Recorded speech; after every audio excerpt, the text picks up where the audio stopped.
Nós estamos aqui hoje com um convidado especial, ilustre, o nosso querido professor Vanderlei Luxemburgo.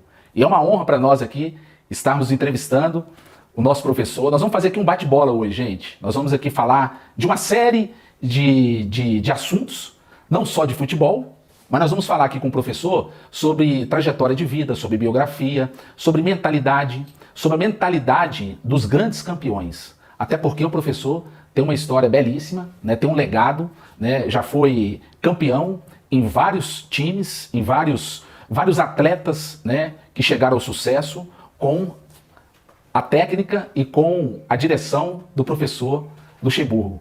E para começar, professor, eu quero dar as boas-vindas e agradecer pela disponibilidade e pelo tempo de o senhor estar aqui conosco. Seja bem-vindo. Obrigado, primeiramente um abraço, prazer estar com você aqui, né? E é uma honra para mim, né, ser entrevistado por você e falarmos de coisas que geralmente na minha área o pessoal não toca muito, fala muito futebol, né? Ganhou, perdeu, jogou mal, jogou bem. E a vida é muito mais do que isso, né? Nós temos uma vida profissional, social, uma série de outras coisas que caminham junto com a gente, né? Então, para mim, vai ser um prazer muito grande estar falando com você aqui sobre a história minha e também a história de sucesso, a busca pelo sucesso, a busca pela conquista, tornar um campeão, qualquer segmento, se tornar um cidadão, né, respeitado. Uma série de coisas que a gente pode contribuir bastante com uma geração que está chegando. Nós temos que, o Brasil precisa de respeitar mais essas pessoas que são referências positivas, e não ficar todo momento querendo denegrir por causa de um resultado ruim aqui ou outro ali, e você esquecer que aquilo ali é um kit de sucesso, né? Eu sou um kit de sucesso. Então as pessoas têm que entender que eu sou uma referência. A hora que eu falo, eu estou falando para pessoas que vão sair de onde eu saí e chegar onde eu cheguei, e qual o caminho que eles têm que trilhar. Então isso tem que ser passado para a sociedade, né? Então aqui no Brasil nós não temos prêmio Nobel com o brasileiro, porque o brasileiro não respeita, não perpetua e idolatra para você poder ganhar um prêmio Nobel. Nós temos já pessoas que já poderiam ter ganho um prêmio Nobel no Brasil, mas elas fazem uma coisa brilhante, em seguida as pessoas denigram a imagem daquela pessoa como se não tivesse feito nada importante. Nós temos muitas coisas, muitos feitos no Brasil que já poderiam ter sido de referência, mas não somos, nós não temos, né? E aí nós temos assim sempre a discussão, ela é mais pelo lado negativo, o sucesso ele é momentâneo, entre aspas, o sucesso é momentâneo, mas o sucesso mesmo é a longevidade daquilo que você faz. O momentâneo é momentâneo. A longevidade do percentual de que você construiu, como começou, onde chegou, no meio, qual foram os percalços que você teve, uma série de coisas que vai servindo como ensinamento, né? E as pessoas não, às vezes, na minha profissão, perdeu um jogo. Perdeu o jogo, mas ele foi o jogo mais importante, não foi o jogo mais importante. Como é que você faz para ganhar um campeonato? Aquele jogo está inserido no contexto, até a derrota está inserida no contexto. Então são coisas que eu acho que vai surgir aqui, não só falar de futebol, e com certeza você vai me perguntar da coisa geral, e vamos falar sobre o geral, é bom. Por que o senhor acha que a nossa sociedade ela está vivendo um período em que as pessoas elas não estão valorizando esse legado,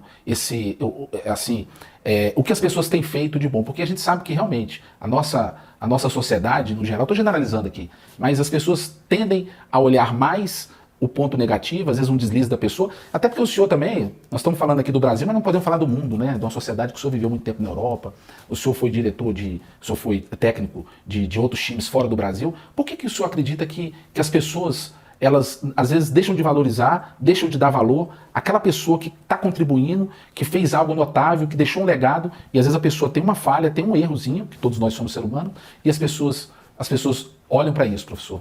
Eles têm um olhar muito mais crítico, né, com respeito à derrota do que ao sucesso.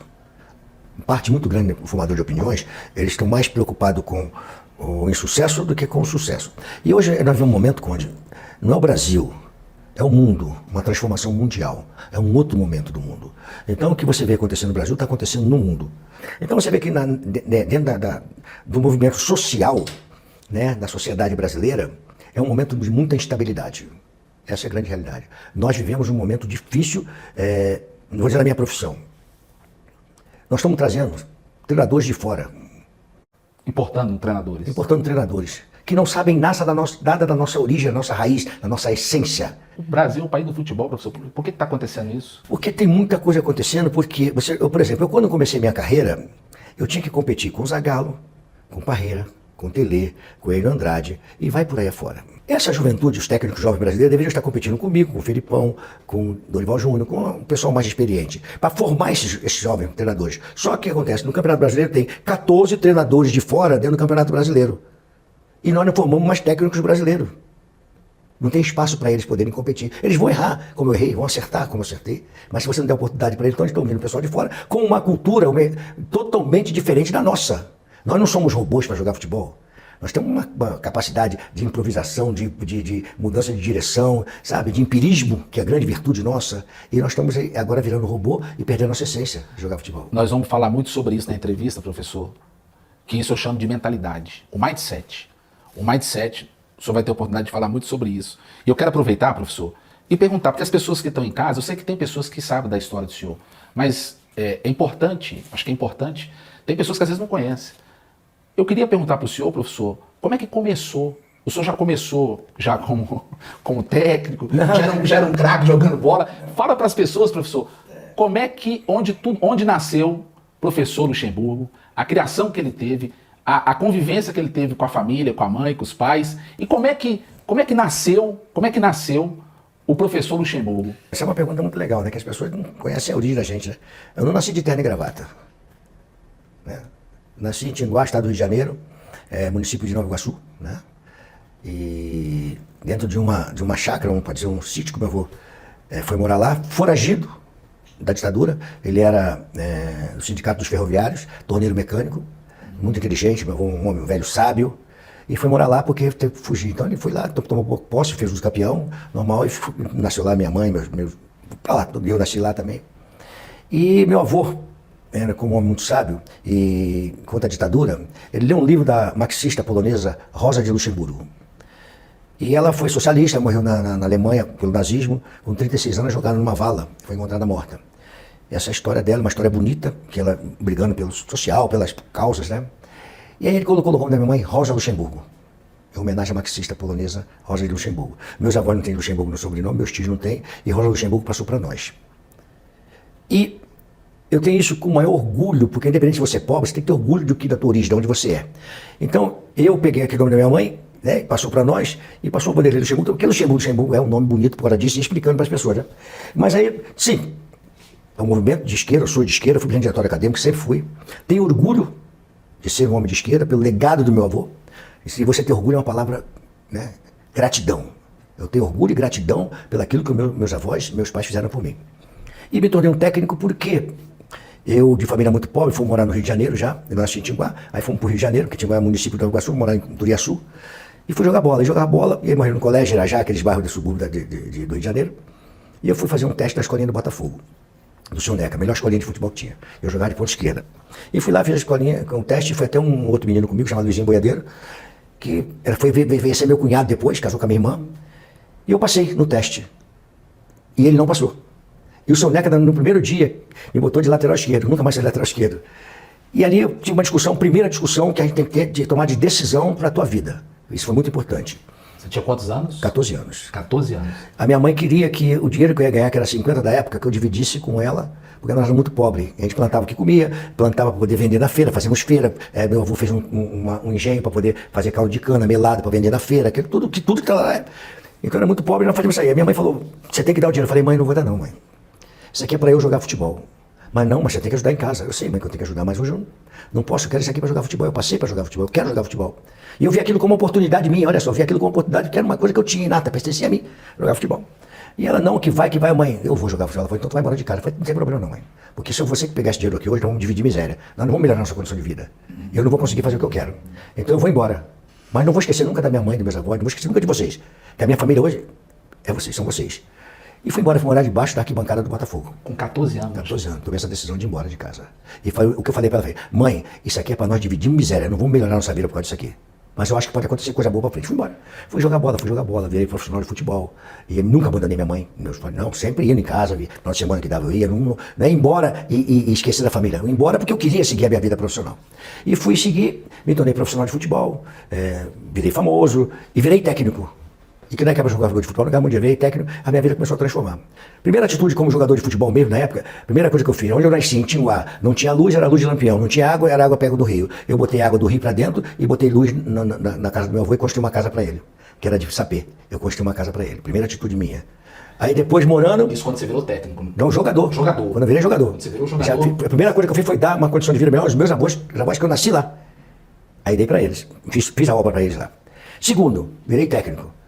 Eu construía, já mexendo com construção, já era mesmo jogador de futebol, já era muito ativo, né, e muito atirado, né? Já tinha agência de automóvel, já mexia com construção, empreendedorismo. Estava diversificando. Você ganhava o dinheiro que você ganhava no E já diversificava, já começava. Aí comecei a construir 6 apartamentos, 3 sócios, cada um ficou com 2, pegamos dinheiro, dividimos, depois fomos para 9, depois para 12, e fomos assim. Já foi empreendendo. E aí eu construí um prédio com um amigo meu, e eu fiz a cobertura para minha mãe. E aí peguei muito feliz, que eu comprei a cobertura, fiz uma cobertura para minha mãe, né? Para ela morar no andar de cima, um negócio bem bonito, já totalmente pronto. E fui lá, e mãe, vamos aqui, conhece aqui. Aí dei para ela falou, eu não quero essa Eu falei, mas você não quer, mãe, por quê? Quer ficar na chácara, mãe? Eu falei, você não quer, mãe? Não quero, eu quero ficar onde eu tô. Que era um local que eu morava, porque os velhinhos dela, os amigos dela, estavam tudo lá. Falei, mãe, mas aqui é legal. Não quero saber disso aí. Aí eu falei, tá bom, rapaz, não quer. Aí deixei, aí fui lá, e ela morava numa casa que eu pagava aluguel para ela. Aí então, aí eu falei pro meu irmão assim, meu irmão falou o seguinte, se eu falar, o cara tá sempre aumentando. Vai lá e fala assim, a hora o preço que ele falar, vou carimbar. Aí meu irmão foi lá e eu comprei a casa pra minha mãe. Dei uma casa pra minha mãe. E o interessante, nós vamos falar mais sobre mentalidade, mas eu quero brifar aqui, Luxemburgo. Olha que forte o que você passou, né? Você, com 14 anos, você teve que tomar uma decisão, que essa decisão foi um divisor de água na sua vida. Da minha família também. Da sua família. Da sua família, muito bem. Porque ali você viu que se você fosse, tudo bem, você poderia ali ajudar o pedido da sua mãe, você deve ter ficado com o coração partido naquele momento, mas foi uma decisão racional, uma decisão inteligente. Porque se você fosse agindo assim, na emoção ali, no calor da emoção, você ia ficar dividindo ali e ia ficar provavelmente ali. Eu ia caminhar como todo mundo, caminhou aqui. É o menos favorecido, nós temos um país menos favorecido. A tendência é que se você não... Aquilo para mim foi eu passei na escolinha do NEC, aquela escolinha mais difícil, a oportunidade de ser jogador de futebol, de fama, de ganhar dinheiro e poder ajudar minha família. Eu vi aquilo como a grande oportunidade minha que eu tive na minha vida. Foi aquela, eu não deixei aquilo passar. Aquilo para mim, a bola para mim ali passou a ser o prato de comida. Eu tenho que comer essa bola até o resto, onde puder, porque eu não posso perder essa oportunidade. Porque eu não teria outra. Ou ia ser bandido, ou morrer pelo meio do caminho, porque muitos dos meus colegas ficaram pelo meio do caminho. Ou ia ficar naquela condição. Ia ficar naquela mesmice, não sairia disso aí. Se nós não melhorarmos o país, para a sociedade, para os jovens, para poder ter um direcionamento, não vai. E eu só vejo através do esporte e da educação. Eu não vejo outro caminho. Eu não vejo outro caminho para o Brasil. Nós vamos falar sobre isso, Luxemburgo. E o interessante dessa sua história, que é o que eu tenho falado para as pessoas, é o seguinte: a mudança de ambiente. Para a pessoa ela se tornar uma pessoa de sucesso, para ela alcançar o sucesso, para ela se tornar uma pessoa bem-sucedida, ela precisa mudar de ambiente. Não quer dizer que se a pessoa ela nasceu numa condição menos favorecida, que ela vai continuar a vida toda naquela situação, naquela vida que ela está vivendo. Como aconteceu com você. Você teve uma oportunidade, você abraçou como oportunidade da sua vida e ali você mudou de ambiente. Você foi conviver, né, mesmo o 14 anos, hoje é uma criança, mas na época eu imaginava que você já tinha um monte de responsabilidades. Claro, a gente fazia, já se tornou trabalhava. Você trabalhava como como homem. Tudo bem, que ainda era um menino ainda, mas já era de naquela época, com 14 anos, você tinha que ajudar a família mesmo, trabalhando mesmo na feira, vendendo coisa, gastando sapato e fazendo as coisas acontecerem, meu. Era muito pobre, tinha que fazer. O esporte me tirou da marginalidade e a educação, me formei em educação física. Eu vou perguntar. Entendeu? Então, pessoal, o que aconteceu comigo? A transformação. Fala pra gente aí o que você... A transformação. O esporte foi a primeira transformação. A primeira transformação. Só que você foi trabalhar aqui. Aqui. Aí o que acontece? O que eu preciso mais? Esporte. Quando eu parar de jogar futebol, vou ser o quê? Eu tenho que estudar, tenho que preparar. Então eu fiz educação física. Me preparei. Fiz gestão, que eu achava que era gestão. Então você começa a vislumbrar a possibilidade de que você vai agregar em você. Então você vê só que eu estou falando de educação, de esporte, educação, e a educação me levou a ser um homem de sucesso. Por quê? Porque eu fui diferente. Quando eu me tornei técnico, tá certo? Eu já era um diferencial dentro dos técnicos do Brasil. Porque os técnicos do Brasil, eles eram técnicos de futebol, e eu era gestor de futebol. Eu já não entendi o futebol só como ser técnico. Já era um negócio maior. Você tinha uma visão macro. Uma visão macro do negócio, de enxergar aquilo como um grande negócio. Eu teria a responsabilidade de gerir aquilo ali, dando resultado técnico, de entretenimento e de negócio. Então, se você pegar a minha história do futebol, todos os jogos, os clubes de sucesso que eu conquistei muito título, nós tivemos sucesso do entretenimento, do esporte e sucesso financeiro. Em 94, 93, 94, nós fomos bicampeões brasileiros, bicampeões paulistas, bicampeão do Rio de São Paulo, campeão do... Ganhamos pra caramba. E aquele time deixou, na época, 60 milhões de dólares de lucro, além de ganhar os campeonatos. Aí você vai no Cruzeiro, 55 milhões, você vai no outro, 60 milhões. Por quê? Você tem que entender que aquilo ali não é um negócio só para o entretenimento, é um grande negócio. E você é gestor de uma parte, hoje é diferente, o técnico era mais importante, o técnico virou a quinta pessoa mais importante, tem muita gente no meio do caminho. Você era a pessoa mais importante para fazer o sucesso financeiro e técnico de esporte do futebol. Na minha profissão. O detalhe, o grande pulo e o grande detalhe dessa história aí, Luxemburgo, é o seguinte, que você mesmo jogando futebol, você foi trabalhar a sua mentalidade. Você foi estudar, você não foi só jogando bola, não. Você foi estudar, você foi se capacitar, você foi trabalhar a sua mentalidade porque você já estava pensando em algo que poderia acontecer no futuro. Porque a oportunidade poderia chegar para você, como chegou para vários técnicos. Só que você se capacitou. Que aí eu chamo, é o segundo passo. Primeiro, a mudança de ambiente. E o segundo, a mudança de mentalidade. Porque você, aí eu acredito que a sua mente fez assim, né? Ia ser comum. Se eu não faço isso, ia ser mais um no mercado. Eu não quero ser mais um no mercado, eu queria ser o cara do mercado. Fazer a diferença. Fazer a diferença. Então, eu fui pro Real Madrid, por quê? Porque o Real Madrid, o cara gosta dos meus olhos, porque eu sou bonito, porque eu sou feio. Por quê? Porque eu era diferente como técnico. Eu ia trabalhar com a bandeira da ONU, então eu falava inglês. Então, tinha como me comunicar. Já era um diferencial. Eu fazia gestão. E no Real Madrid você faz gestão. Você trabalha com orçamento. Olha só por que eles me contrataram. Porque eu já trabalhava no Brasil com orçamento. Ou seja, eu tinha, no Real Madrid, eu tinha 40% do orçamento para eu gerir o futebol. Nas contratações, em tudo que tinha que ser feito. Tinha 40%. Eu não podia gastar 40 pontos, só se fosse alguma coisa que tivesse uma discussão extra, alguma coisa que eu quisesse fazer. Mas então você tem que trabalhar. Então comecei a entender que você tem que fazer coisa. Aonde eu ia, eu não era o técnico, eu era o gestor. Era o CEO, praticamente, que hoje está Era uma empresa. Uma empresa. Então, uma empresa, né? Não então, era... se eu tivesse aquela mentalidade, se eu mudasse a minha mentalidade, e para ser técnico só, eu seria normal. Aí o cara fala assim, meu nome é trabalho, eu só treino no time. Está errado, o treinador que só treina no time está errado. Ele é gestor do futebol, ele é gerente do futebol, ele é o head coach. Como é que você começou a abrir a sua mentalidade e ter essa visão de ver o futebol de uma forma diferente, como você está falando pra gente, e a gente sabe, quem te escuta sabe que você é um cara diferente, até porque você não teria chegado onde chegou se você não tivesse essa pegada, essa mentalidade diferente. Mas conta pra gente aqui, as pessoas que estão nos ouvindo, como é que isso começou? Isso começou a aflorar, a despertar em você? Qual foram os primeiros insights ali e o primeiro time que você pegou e começou a mudar essa mentalidade para chegar no Real Madrid? O primeiro time que eu fiz a gestão mesmo foi o Bragantino, né? Em que o Davi me entregou o time para eu fazer a gestão. Algumas coisas aconteceram dentro do futebol que eu entendia que eu tinha algumas coisas, como jogador, que tinha algumas coisas que eu achava, não pode, isso aí não está equivocado. Eu comecei a fazer algumas situações, quando eu fiz o curso de gerência geral, de gestão, para poder entender como é que gestão quer, você entender a gestão mesmo, né? Eu não entendia por que o bicho era inserido dentro do contexto de você ganhar premiação por jogo. Não entendia. Eu ganhei muita premiação por jogo, era muito gostoso. Mas eu não entendia como gestor como é que funcionava aquilo ali, se eu fosse dono da empresa. E eu me colocava como dono da empresa. Então você tinha um jogo contra o Vasco da Gama, você ganhava o jogo. Aí perdia a polaria. Eu ganhava o bicho contra o Vasco da Gama. Aí eu levava um bicho, mas não ganhava contra o Laria, porque eu perdi o jogo. Aí o que eu comecei a fazer? Eu comecei a fazer participação por jogo. Então eu fazia por êxito. Então por que eu premiava? Eu não premiava por jogo, eu premiava por conquista. Ida para Libertadores, ida para Sul-Americana, campeão. Então tinha um percentual daqui que a gente colocava aqui para eles conquistar. Não adiantava eu ganhar 14 jogos, perder 7 e perder o campeonato. Eu paguei 14 prêmios para quê? A empresa teve um prejuízo. Sim. Eu paguei porque eu não consegui. E aí tem um detalhezinho. Por que eu entendi isso aí? Porque o jogador de futebol é a matéria-prima do negócio futebol. Nós temos matéria-prima de tudo, de câmera, disso, aquilo outro. Mas o jogador de futebol é matéria-prima. Então, é o que você vende no mercado. E o que essa matéria-prima faz para valorizar e ganhar da empresa? Ganhar campeonato e valorizar o jogador. Não é isso? Sim, então, como é que eu posso pagar essa matéria-prima, fazer ela ganhar dinheiro, se ela não me dá resultado? Ela não me vendeu, não fez nada? Ela não merece receber. Sim. Então, passar vai ser assim, me leve a algum lugar. Então, quais são os lugares importantes hoje? Libertadores, Sul-Americana, Copa do Brasil, Mundial de Clubes, isso aqui. Então, vamos ver. Me levar a Libertadores, você vai ganhar 40% de Libertadores. Foi campeão do Campeonato Brasileiro, fui campeão melhor para Libertadores, então você tem os 100%. Então você vai começar a colocar percentual de conquista, de êxito. Você foi mudando a cultura. A cultura. Do time. Né? A cultura e do futebol. Claro. Do futebol. Ali você. É porque a gente está falando aqui de algo que você começou a implantar num time lá atrás e isso. O Bragantino foi isso aí. O Bragantino foi o. E os contratos? O case. E os contratos? Ué, você quer ganhar 200 mil? Quero que você ganhe 1 milhão. Tá certo. 3 anos de contrato, tá bom, 3 anos de contrato. Você vai ganhar o seguinte aqui. Você vai, principalmente garoto, você vai ganhar agora 100 mil reais. Como? Você vai ganhar 40 mil de salário fixo. Os outros 60% você vai conquistar como? Se você concentrar tantos jogos, jogar tantos jogos, eu vou te aumentar em tanto. E no mês seguinte, se você cair, eu te diminuo em tanto. Aí paga por bônus. Então eu comecei a criar uma situação diferente no futebol, cultura, em que você começou cultura, a se preocupar no geral. Que o jogador só se preocupava em entrar e jogar e ganhar o dinheiro dele, o bicho dele. Aí começou a mudar. Então essa mentalidade que vem. Quando você falou do Bragantino, né? Eu fiquei doente lá atrás como jogador de futebol, fiquei 6 meses doente, o Júnior foi lateral, e eu era mais lateral do que o Júnior. Mas o Júnior era muito mais jogador do que eu.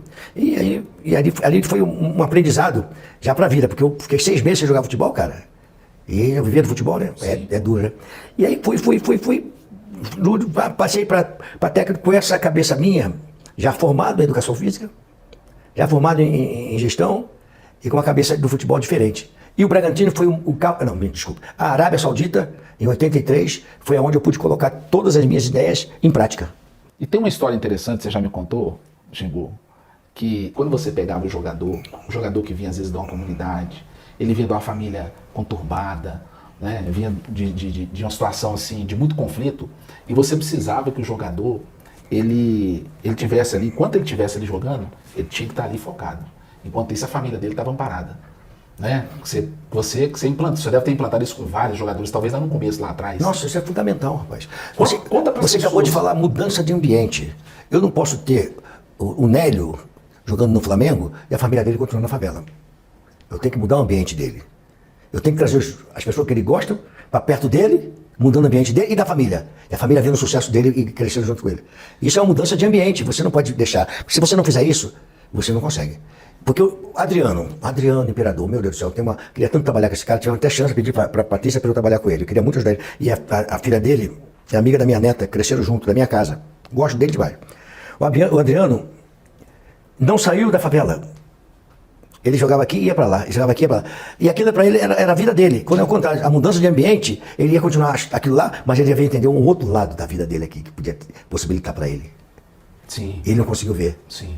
O pai dele morreu, que era o cara que era o Deus dele, né, cara? O ídolo, né? O ídolo dele, e aí ele ficou meio que largado. E eu queria trabalhar com ele, vem pra cá, vem pra cá, vem pra cá. Professor, conta pra gente aqui, o senhor já tinha tido uma série de sucessos aqui no Brasil, né? Vários times campeonatos. Conta pra gente como é que foi essa oportunidade de o senhor, na época o Real Madrid, era o Manche, né? O melhor time do mundo. Como é que o senhor, técnico brasileiro, chegou a se tornar o técnico do melhor time do mundo, com os melhores craques da época? O diferencial, né? Você tem que fazer alguma coisa diferente, senão eu seria mais um técnico que não conseguia chegar na Europa, conseguia chegar no Real Madrid, tinha que fazer alguma coisa diferente, né? Dentro dessa coisa diferente, aí né, um lado meu psicológico é muito forte, né, muito aflorado, né?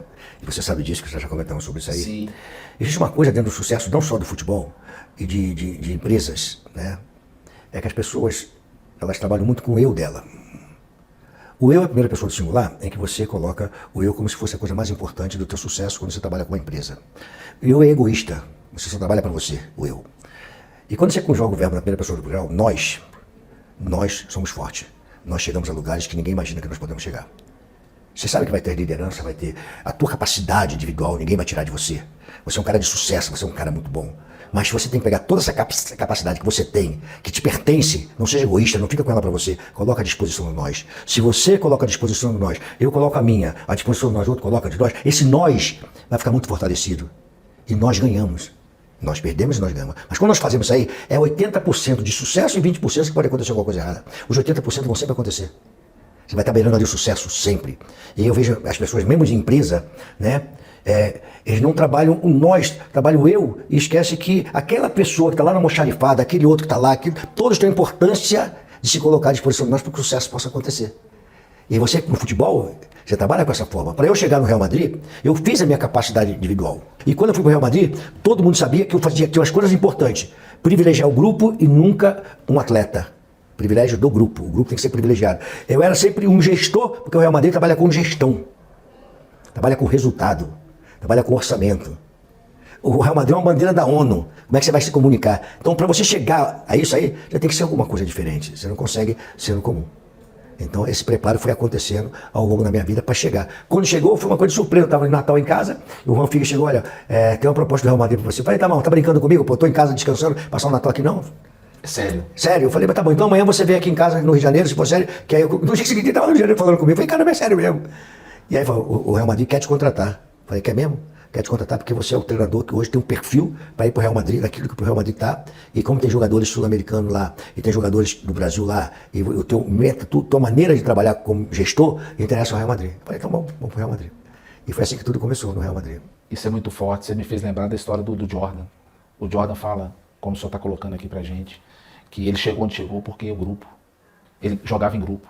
Porque ele sabia que sozinho ele não poderia derrotar os outros jogadores. Quando eu faço palestra, eu falo assim, nós temos aqui um grupo aqui.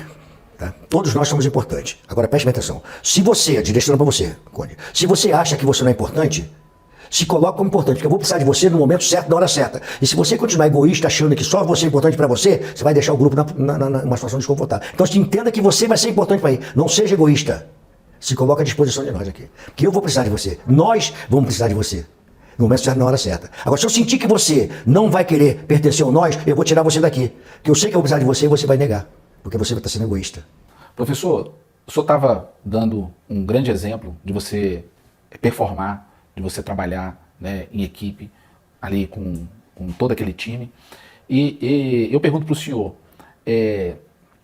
você trazer o time, fazer aquele time estar comprometido, com compromisso, acredito não só com você que é técnico, mas com os outros jogadores, com a torcida, com as pessoas que estão esperando o resultado, ou que estão esperando que cada um faça o que tem que fazer.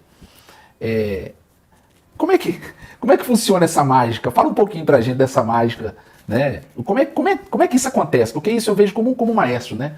O maestro, ele tá ali, tem ali uma orquestra que está sendo tocada, você tem vários músicos ali, com vários instrumentos, com várias habilidades, com vários dons. Como é que isso funciona? Fala um pouquinho pra gente. É bem complexo, né? Porque você lida com uma equipe que ela é toda diferente, né? Heterogênea, porque ela vem pessoas de diversos lugares, é complicado, né? Eu tenho aquela coisa que eu falo assim de... tenha consciência que você pertence a um time, você gostando ou não. Você pertence ao time. E você vai formar esse time com diversas situações. Individualmente, pequenos grupos, aumentar o grupo como um todo, perfil do grupo. Sabe, tudo é um processo de formatação e de formar aquele grupo ali. Como é que você faz para você poder chegar ao sucesso, né? Qual é o melhor caminho de você atingir o seu sócio? Que é aquela pessoa que ela é importante para entender a sua proposta e ela abraçar a tua proposta. Aí você tem que criar um que eu criei, a assessoria de imprensa, em que você tem a obrigatoriedade de passar e informar. Porque ali, eu não consigo ir a cada 40 milhões, 40% do torcedor do Flamengo, ir a cada de 40%, não consigo. Mas através do veículo de comunicação eu consigo. Aí você começa a criar um discurso interno para a parte externa. Nós falamos de interpessoal e interpessoal. Intrapessoal é o nosso discurso aqui interno, de como é que nós vamos nos dar, como é que nós vamos ter a nossa divergência, como é que vai acontecer, como é que nós vamos... E a parte interpessoal é como é que nós vamos trabalhar essa parte de fora para que entenda aquilo que nós estamos fazendo aqui dentro. E a imprensa é fundamental. Tá? Vai ganhar um campeonato. Você vai ganhar um campeonato, como é que você vai ganhar um campeonato? Pega a tabela. Aqui eu não posso perder. Tá vendo, rapaz? Aqui nós não podemos perder. 6 pontos aqui, eles são fundamentais para nós ganharmos. Sabe por quê? Esse time aqui vai ser o time que vai disputar com a gente a conquista do título. Se nós ganharmos dele na casa dele, na nossa casa, nós já saímos com vantagem para ganhar um título. Qual o percentual de vitória que nós temos que ter dentro da competição? 68% a 70% de pontos do campeonato permite, você já é um postulante ao título. Então tudo isso é desenhado antes, cara. Tudo é planejamento. Gestão, né? Gestão de planejamento, de você poder ir passando. E você vai falando todos os dias as mesmas coisas, porque se eu começar a repetir com amarelo é amarelo, é preto, mas eu estou vendo aquilo ali com amarelo. Aquele preto ali é amarelo, aquele preto. Daqui a pouco você está enxergando preto com amarelo, porque todo dia eu estou falando que é amarelo, cara. Então você tem que mostrar para as pessoas que tem aquilo ali. E a outra, que é fundamental. Você quando perde, você, o comandante, ele vai detesta, chama a responsabilidade para ele. Ele não transfere. Eu sou o comandante, eu assumo a responsabilidade. Assumir a responsabilidade, beleza, o grupo também sabe que quer fazer. Agora quando chega lá dentro, aqui ó, eu assumi essa aqui, tá vendo aqui, eu tô com isso aqui. Não vou deixar vocês à deriva nunca, mas nós deixamos de fazer isso, por isso nós perdemos aqui. Mas você tem que ser o cara, por quê? O jogador tem que saber que tem alguém ali, a tua empresa, tem alguém que vai te defender ali, e é você que é o dono, você que é o chefe, você que é o cara que manda. São 20 clubes no Campeonato Brasileiro. São Paulo e Palmeiras eram as duas melhores equipes de 93 e 94, né? Mas o São Paulo era o campeão. São Paulo estava na frente, ele é Santana e eu muito jovem, mas eu tinha que ganhar. Eu não nasci para perder, nasci para ganhar, cara. Me perder me incomoda. E aí eu falei, eu tenho que criar uma estratégia. Eu fui para Itália. para entender a estratégia que é feita na Itália. Ou seja, não é você fortalecer o teu time para você ganhar do São Paulo, vai sair muito caro para você fazer isso, porque ele já estava há anos na minha frente, eu estava há pouco tempo. Qual foi a estratégia que eu fiz? Eu vou enfraquecer ele. Eu fui lá e contratei o Cafu, contratei o Antônio Carlos, que era a base dele, tirei a bengala do Tele Santana, que era o Valdir de Moraes, e trouxe para cá. Eu enfraqueci ele. Eu enfraqueci meu adversário, que era o meu concorrente direto, como estratégia. E é o mercado, não existe nada de errado nisso. Claro. As pessoas falam, não, esse é o mercado que te permite você fazer isso. Eu te ofereci uma proposta melhor e você não conseguiu oferecer aquilo ali. O seu Valdir de Moraes ganhava como treinador de goleiros, era bengala no Tele, eu ofereci 3 vezes mais que ele ganhava no São Paulo. Então, ele vem comigo. Aí o Antônio Carlos, a nossa proposta aqui, ela é do ciclo São Paulo, é muito bom, mas aqui você vai ter isso, isso e isso aqui. Uma possibilidade maior. E ali vocês ganharam o campeonato. Ganhamos o campeonato todos. A minha esposa é com o Tele Santana, né? E eu incomodando o Tele, né? Incomodando o Tele, né? Só que o Tele tinha o mercado da mão, cara. O mercado era do Tele Santana, né? Mas eu comecei a incomodar o Tele. Aí ele contratava um jogador, aí eu vi o Tele jogando. Ele tinha um lateral direito, quando eu tirei o Cafu, olha só. Jogava o Cafu, e aí tinha um lateral chamado Vitor. E no segundo tempo, ele botava o Cafu pra frente, botava o Vitor, fazia 2 laterais de força física de baixo. Aí eu falei, mas esse cara tá me machucando ali. Aí eu contratei um jogador, o Cafu estava no São Paulo ainda, contratei um jogador.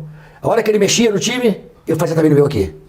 Da estratégia. A estratégia. Era um jogo de estratégia. Estratégia. Aí eu mudava aqui, aí comecei a neutralizar, mas falei, isso aqui ainda tá meio vulnerável aqui. Aí eu fui e tirei o Cafu dele. Acabei com aquele ponto forte dele lá. Ele usava o Cafu contra o seu time. Eu acabei com aquele ponto forte dele lá. Entendeu? Trouxe Então, pra você, pro seu lado. isso é estratégia, gestão, cara, de direcionamento, Sim. de mercado, entendeu? E as pessoas pensam que futebol é só treinar, botar o time para jogar. Não. Tem todo um processo todo de negócio, de estratégia, de valorização. Né? Eu fico tentando imaginar aqui que não deve ter. Claro que hoje com inteligência artificial, enfim, com dados, né, tem como a gente saber disso. Né? O técnico ele deve ter esse tipo de informação. Mas 90 minutos jogando. Quantas vezes tem que mudar, às vezes, a estratégia do time para fazer o time dar resultado? Eu tenho uma história muito bonita, que eu estava no jogo contra o São Paulo, uma final de campeonato. Perdi o campeonato.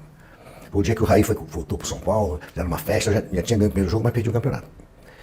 E aí começou o jogo, e eu tinha traçado uma estratégia contra o São Paulo. Só que quando começou o jogo, com a minha experiência, eu vi que eles estavam fazendo diferente daquilo que eu imaginei. E eu fui para a beira do campo e comecei a falar, olha, eles mudaram, o Raí está encolhendo, o Fabiano está passando, então o Fabiano Raí, eu achava o Fabiano a jogar por trás, Raí pela frente, aí o Raí encolheu, o Fabiano passou a passar e começou a incomodar. Olha, eles mudaram, e ficaram na beira do campo. Aí o Galvão Bueno pegou o Mauro Nai e falou, Mauro, então não chegou, por que ele estava gritando aí? Aí o Mauro veio em cima de mim. Porque naquela época podia entrevistar o treinador dele, agora não pode mais, né? No momento do jogo. No momento do jogo. Aí ele falou, Luxemburgo, o que está acontecendo? Você está gritando nervoso? Porque eu esperei uma coisa do São Paulo e eu não tenho tempo para poder pedir o tempo técnico e poder mudar. Então estou falando do jogador, está acontecendo isso aqui. Aí o Galvão falou assim. A bola jogando e você mudando. Aí o Galvão falou assim, mas o Luxemburgo já conseguiu enxergar tudo isso? Aí eu peguei, aí eu falei, guardei aquilo lá, né? E quando eu fui no programa do Galvão, eu lembrei disso, no Bem Amigos, eu falei, Galvão, uma vez você estava narrando o jogo nosso, né? E eu estava com 2 ou 3 minutos de jogo, eu consegui enxergar. Galvão, na tua profissão você vai enxergar aquilo que você sabe. Na minha, eu vou enxergar com 3 minutos o que está acontecendo. E eu vi aquilo lá. E perdi o campeonato porque eu vi aquilo e não consegui corrigir, porque eu não tinha como corrigir durante o jogo, porque eu não tenho tempo técnico.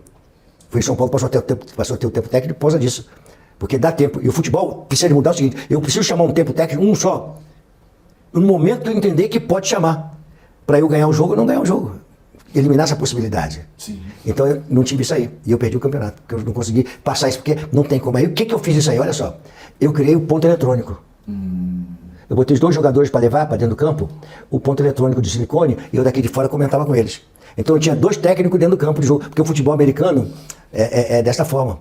Aí me chamaram de, queria me prender, eu ganhei uma final contra o Santos, e os caras falavam assim, não, mas o Luxemburgo usou o ponto eletrônico, não pode, que não sei o que. Aí eu virei e falei, mas eu consultei a FIFA não diz nem que sim, nem que não. Eu só coloquei hoje, o cara da seleção da Espanha, usa o ponto eletrônico, hoje eu usei isso em 1900 antigamente. Cara. E hoje pode usar? Hoje pode usar. Olha aí. Então, é muita coisa, cara. E interessante muito também, legal. o professor, que você sempre procurou inovar, né? Sempre procurou estar à frente, né? Não esperar acontecer, você sempre estava inovando. Quando está muito, assim, a modernidade, ela tem que existir, mas ela é para criar uma estrutura melhor para você jogar futebol. O futebol não muda, né? Tá. O fisiologista, que é hoje importante, fisiologista, nutricionista, fisioterapeuta, essa parte de saúde é muito importante. Então eles vão dizer como é que o jogador está. Pega um secado do jogador, mede o secado, diz que o jogador está. E aí, você vai cair agora, que aconteceu com o Tite, é uma maneira de trabalhar, de um revezamento com 12 jogos na temporada, é muito pouco fazer revezamento, né? Não está pronto para fazer revezamento. Vamos fazer uma situação. O Zico tá gasto, tá mal fisicamente, tá cansado fisicamente, jogou um jogo na quarta-feira, domingo ele tá com o CK alto, tá cansado, não tá no seu melhor estágio. Aí a fisiologia vai me informar tudo isso aí. Hoje em dia, o Tite tirou o Gabriel Gol, tirou o Pedro, tirou o Arrascaeta e tirou mais 2 lá num jogo importante contra o Palmeiras, porque os jogadores estavam cansados. Eu não tiraria. Por que eu não tiraria? Porque o Zico, o Arrascaeta, vai estar cansado. Mas a bola que chegar para ele vai ganhar um jogo para você. E só quem pode ganhar jogo para você é o craque, é o cara que bota a bola para dentro. Então esquece que esse cara, futebol é uma parte física, mas a inteligência, a sabedoria, a técnica faz a diferença. Mentalidade. A mentalidade faz a diferença. Então não tire nunca um jogador porque o jogador está cansado. O jogador vai estar cansado, mas ele vai botar a bola para dentro. Alguém vai ter que correr para aquele cansado. Alguém vai ter que correr, alguém vai superar aquilo ali. Agora, a hora que a bola chegar 2 vezes no cansado, uma ele bota para dentro. O craque. Você é um excelente advogado. Jovem como você é. Saiu da universidade recente, mas é um cara que saiu com nota 10, excelente. Na teoria, né? E eu sou um velho advogado. Bom advogado. Mas você é muito melhor do que eu, na teoria. Mas eu sou um velho advogado. Eu vou ganhar de você. Sabe por que eu vou ganhar de você? Porque eu já fiz muitas tribunas e você não fez. Você vai ter que passar por elas. E as tribunas, que a experiência, ela vai te deixar com a teoria e com a prática melhor. Sim. Então, eu vou ter caminho que você vai trilhar, eu já trilhei. Eu já até sei o resultado da sentença, qual é que vai sair. Você ainda vai discutir ela ainda. É verdade. A frase que eu gosto muito, a frase que você fala, até que você criou, fala pra gente aquela frase. O medo de perder tira a vontade de ganhar. O medo de perder tira a vontade de ganhar. Tira a vontade de ganhar. Eu acredito que o jogador, que ele vai pro campo, nós temos 2 situações. Nós temos um jogador que pode ir com medo e o jogador que ele tá ali com... Está incorporado. Porque isso vai estar presente na sua vida. Isso vai estar, 2 coisas que eu vou. Uma decisão que tem a parte emocional e a parte do campeão. Aquela que você vai se tornar o vencedor, vai ganhar ou vai perder. Tá? A parte emocional é você desestabilizar o adversário emocionalmente. Tem que desestabilizar o adversário emocionalmente. E essa aqui é a parte que você vai fazer realmente a diferença. Né?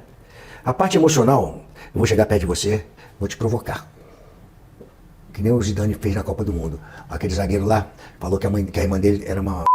Não sei o que, o Zidane perdeu a parte emocional, deu uma cabeçada no cara e o cara... Foi expulso, né? Foi expulso e a França perdeu a Copa do Mundo. Desestabilizou um jogador. Desestabilizou um jogador e ele perdeu a Copa do Mundo. O time todo perdeu. E o time todo perdeu. Você vai para um jogo decisivo. 2 situações são importantes, a emocional e de ganhar. E a parte de perder, ela entra muito forte na tua cabeça. A competição de alto nível. Você começa a se preocupar assim, eu vou jogar contra fulano, contra o outro. Vai ser muito difícil, vai ser muito difícil. E eu falo assim, vai ser difícil, vai ser muito difícil. Mas nós vamos ganhar. Porque da mesma forma como é difícil para nós, eu sei que vai ser difícil para ele e nós vamos sobrepor a nossa dificuldade. A dificuldade vai se apresentar para nós. Porque nós vamos ganhar.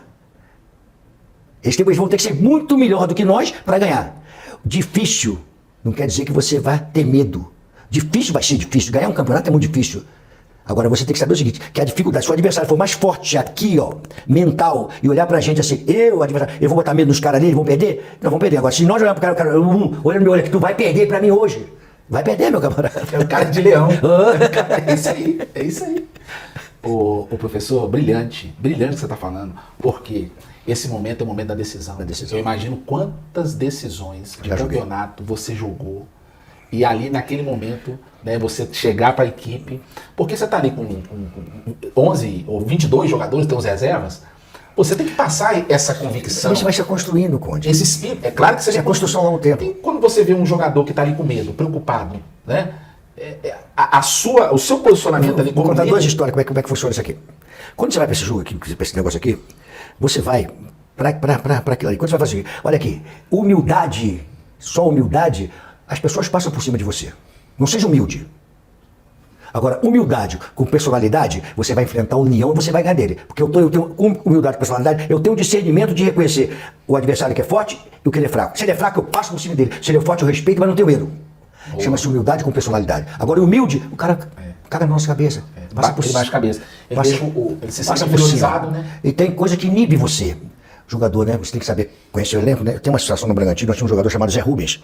E nós fomos jogar um jogo importante para ir à final do Campeonato Paulista contra o Palmeiras. Palmeiras, cara, lá em Bragança Paulista. Tinha um jogador chamado Zé, morreu de câncer, jovem, rapaz, muito bom jogador.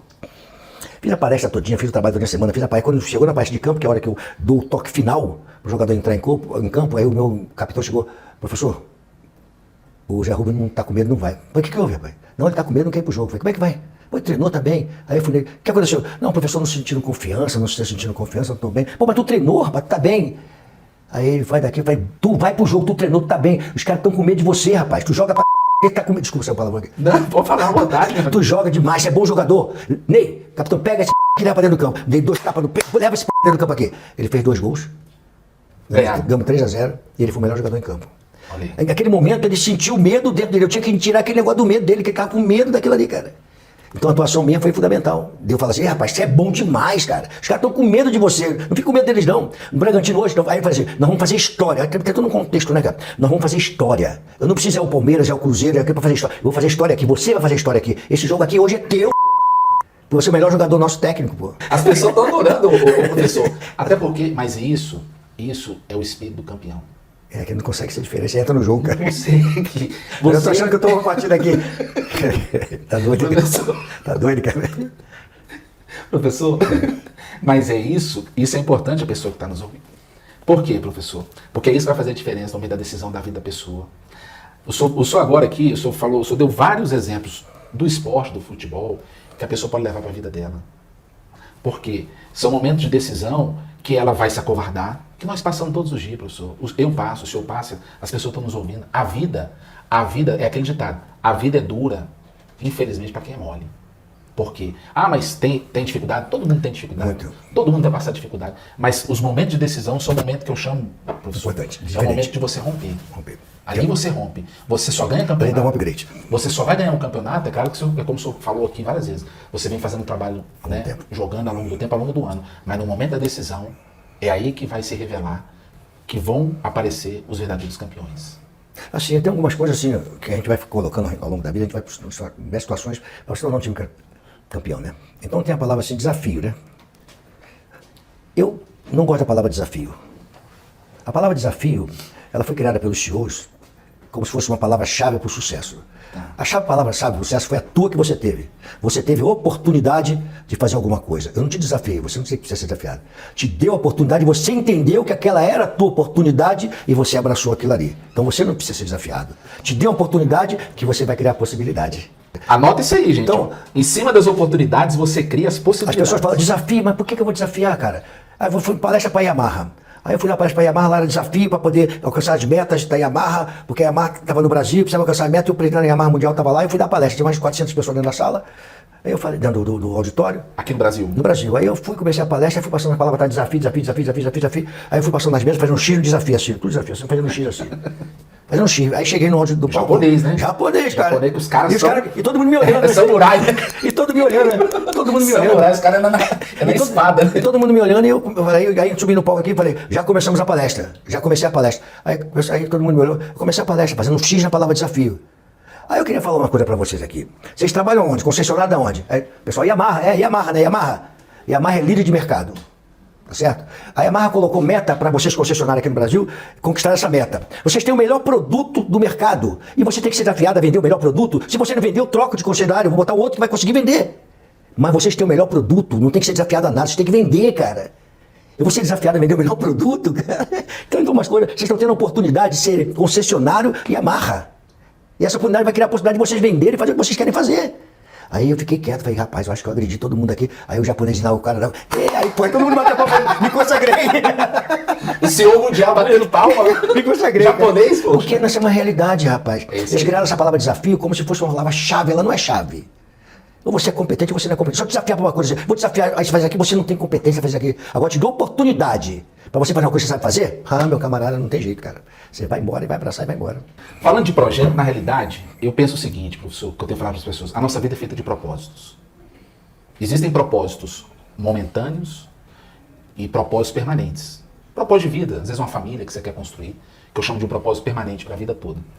O senhor já passou, né, por muitas oportunidades na vida, né, vários times, né, chegou ao Real Madrid, né, seleção brasileira, vários times aqui dentro do Brasil, mas hoje eu vejo que você tem um novo propósito de contribuir, né, para as pessoas, de contribuir, acho que da gente voltar um pouco também para o universo daquilo que a gente recebeu, que envolve a política nesse projeto novo.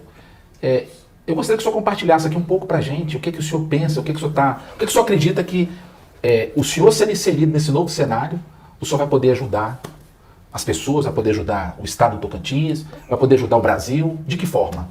Assim, você não pode esquecer a tua origem, né? Sim. Eu sou origem do Brasil. Sou da origem do Brasil. Apesar de chamar Luxemburgo. Montando o contexto do meu avô que eu contei no início lá. Mas Luxemburgo da Silva, né? Luxemburgo da Silva, que vem dos meus avós mesmo. Eu sou origem do Brasil, ou seja, a origem do Brasil é o seguinte: nós somos um país de menos favorecido. E Deus me deu a oportunidade de jogar futebol. E eu saí do futebol para a vida. E vim estudar, jogar futebol e estudar. Estudei e me preparei. Agora, o que eu acho? Eu já fiz muita coisa. Eu já tenho a minha vida sossegada, graças a Deus. Sou empresário, tenho minhas empresas, tenho muitos negócios. Minha família, minhas filhas já estão dentro do meu negócio, já são empresárias também. Está tudo dentro de uma coisa normal que eu construí para eles, já estou muito feliz com isso aqui. Mas assim, como cidadão, cara, eu preciso fazer mais alguma coisa. Eu preciso servir de exemplo. Não adianta querer me execrar, não. Eu não vou cair na porrada com a imprensa, os caras que não gostam. Eu sou o Luxemburgo, vocês vão querer ou não querer, eu sou o Vanderlei Luxemburgo, que saiu do nada e chegou a algum lugar.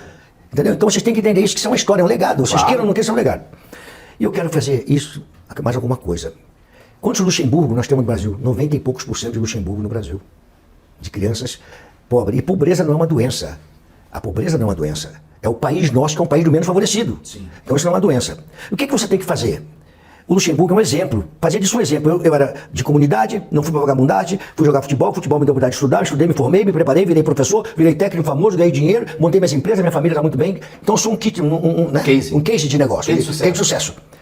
Vamos fazer isso no Brasil. O Brasil precisa disso aí. Replicar, né, professor? Nós temos que fazer isso se replicar, cara. O que eu posso? O que eu faço? Eu, como técnico, não consigo mais, já fiz muita coisa. Tem outras coisas que eu posso fazer, ainda posso. Mas agora, para política, e sendo bom político, é entender o que você é, e eu quero fazer isso aí. Se não for fazer, também não serve para mim. Nós temos que criar um meio, uma maneira de competir com o narcotráfico, com os traficantes, com os marginais, com o PCC da vida, é criar esporte. E o esporte agregado com a educação. Não adianta o presidente da República, que é o Lula, o Bolsonaro que estava lá, o outro presidente negado. Caramba, se você não fizer um projeto nacional que agrega a educação e o esporte junto dentro de um ministério só, nós não vamos evoluir como cidadão. Agora, a partir do momento que eu tiver essa possibilidade, através do esporte, quando eu falo é só futebol, natação, atletismo, para você criar isso aí, ligado com a educação, você começa a competir, daqui a 20 anos, 15, 20 anos, você vai ter uma população melhor. O Brasil precisa de projeto nacional em cima da educação e do esporte, juntos, nunca separados. Perfeitamente. É fundamental isso aí. Agora, com essa polarização, que não soma absolutamente nada, ela contaminou, ela deixou o nosso país doente. O país nosso hoje é um país doente, contaminado pela uma polarização de interesses, que não é o da comunidade, do país, da sociedade. E isso nós precisamos de ver de uma maneira diferente. Fazer diferente. Eu vejo tanta emenda. Eu vejo discussão, eu quero pegar o Banco do Brasil, eu quero pegar hoje no Congresso, só vai aprovar o projeto, se me dá isso aqui, cara, isso é política. Me dá isso, me dá aquilo outro, me dá isso, me dá aquilo outro. Só bem a discussão sobre isso aí. Sim. O senhor já sabe muito bem o que o senhor quer fazer. Já. Nós já conversamos e é uma coisa que eu vejo no senhor, o senhor sabe onde o senhor quer chegar. Sim. Isso é muito importante. Primordial, principalmente para o senhor que está entrando na política. O senhor vê, é difícil, porque essa pessoa que está ouvindo, as pessoas escutam tanta coisa, né? O senhor acha que é difícil viabilizar isso que o senhor está pensando? Nós temos que mudar o político lá dentro. A consciência do político. A mentalidade. A mentalidade do político. Porque ela vai ser difícil. Porque o político hoje devia ser deputado porque tem uma emenda que ele vai levar para não sei para quê, para não sei para quê, para não sei para quê. Esse projeto. O político bom é aquele que vai fazer um projeto em benefício da sociedade, para os empresários, para a sociedade, para tudo. Esse é o político bom. Agora, vai ser difícil por quê? Porque os políticos não estão acostumados a esses projetos, eles estão acostumados a barganhar. Barganhar é o seguinte, é negociar. A negociar é assim, eu tenho 10 políticos aqui, então eu posso te somar para cá, então você me dá para cá. Tudo bem, isso faz parte do jogo. Mas esse jogo é interessante? Só esse jogo é interessante? Não é só esse jogo, não é só esse jogo que é interessante. Tem outro jogo que são mais importantes, que é você fazer as coisas bem feitas e direcionadas para quem é de direito. O senhor estava comentando das pessoas que estão jogando lá no campo de futebol, na terra, no terrão, né? E estão ali aprendendo, né? Que a nossa população, hoje os jovens, o Brasil é um celeiro, né? De jogadores de futebol, né? Falando de futebol.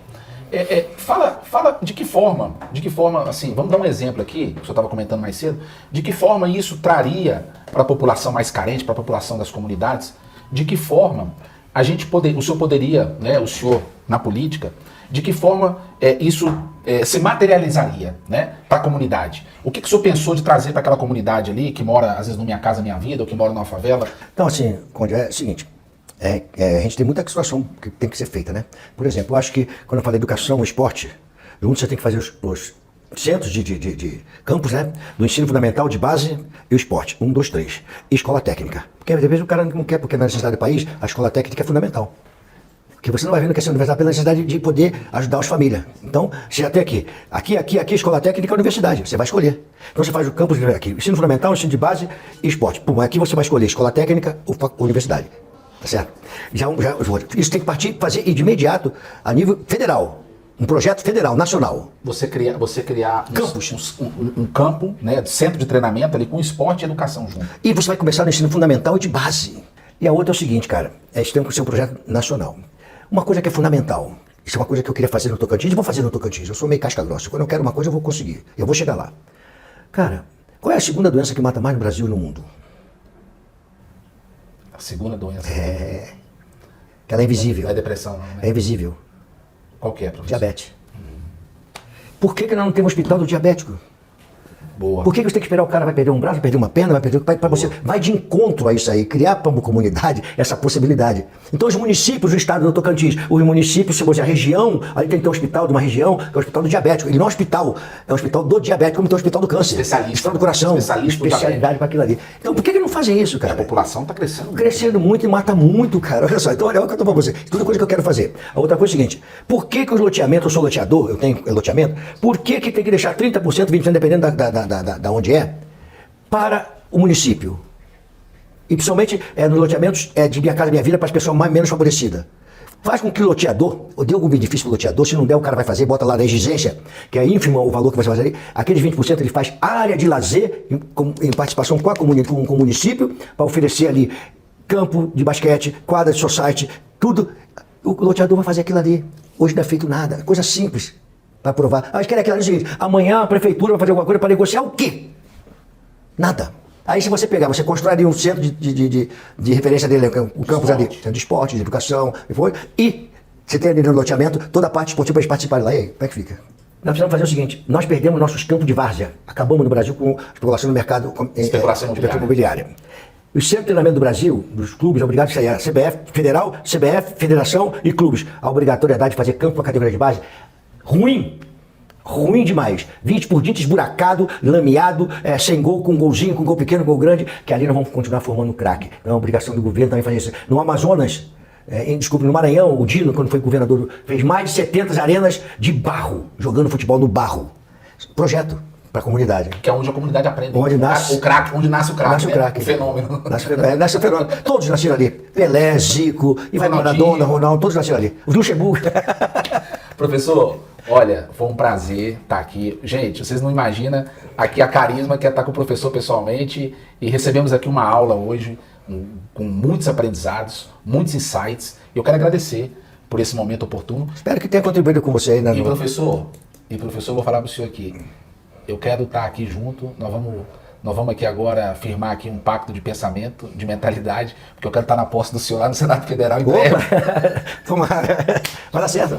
Vai dar certo. Com certeza. Mas, respeitando as pessoas, né, os políticos, não tem nada contra político nenhum, não vou falar nada de político nenhum. É uma proposta minha. É só uma proposta minha que eu quero fazer isso aí de uma maneira diferente. De maneira que vai ter as mesmas coisas. Por exemplo, a emenda. Por que a emenda tem que ir para o município? Para o prefeito. Aí o prefeito não manda a emenda que chegou lá, ele não estimula a população. Por que você não manda a emenda e manda, porque é isso que eu quero fazer, ter um corpo de advogado que vai acompanhar a emenda para o município e saber se ela chegou para a origem que ele pediu aquela emenda. Eu vou ter alguém lá. Se não seguiu, eu vou contra ele. Ele pediu a emenda para uma coisa, por que vai desviar para outra? Uma reforma política seria interessante. Interessante, né? Tem muito fundamental que seja, que aconteça. Mas nós somos vara de mamela, enverga, mas não quebra. Vara de quê, professor? Vara de mamela. Minha mãe batia com essa vara de mamela, apanhava demais, ela não quebrava nem a pancada, cara. E eu torcia pra quebrar. Essa eu não conheci, eu conheci de goiaba. Não, de mamela. E a pão de mamela aqui? Cara, pai, quebra essa desgrama, quebra, mãe, quebra, não quebra. Pô, o pai vai ficar todo roxo, cara. E não quebrar? Nunca quebrei, cara, eu vou quebrar agora. Professor, muito obrigado, viu? Obrigado. Professor, pela disponibilidade. Obrigado. Nós vamos marcar uma outra entrevista para o senhor falar mais sobre os projetos políticos. Tá bom, vamos sim, vai ser bom. Obrigado, rapaziada, obrigado aí por pegar o tempo de vocês aí.